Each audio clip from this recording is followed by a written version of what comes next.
we're talking about pleasure boating and say 2 pleasure boats, if they're all operating under power, there are different rules for racing. Racing has its whole own set of rules, sailboat racing, but we're talking about just pleasure boating, rules for everybody to follow. So the number one situation is an overtaking situation.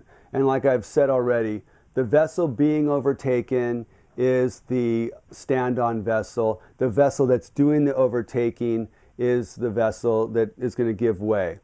So the vessel who's standing on, who's being overtaken, his responsibility is to maintain his course and speed.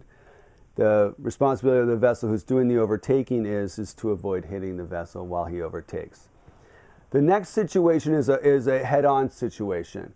In a head-on situation, the obligation of the operator is to signal his intention audibly or visually, and then carry that intention out. So for instance, if 2 vessels are coming toward each other and they don't have, there's not anything established in who's stand on and who's give way based on what kind of vessel it is or what kind of activity it's engaged in. So say 2 35-foot power boats are coming at each other, the operator will sound a single blast indicating his intent to turn to starboard.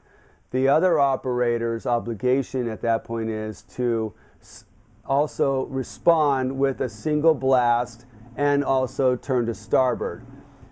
There may be a situation where the first vessel didn't realize it, but the other vessel is not able to turn to starboard. Maybe there's a stand-up paddleboarder there. Maybe there's a piling. Maybe who knows what it is. So in that case, the other vessel would, and this isn't recommended unless you cannot turn to starboard, he would then return a signal of 2 blasts indicating his intention to turn to port instead.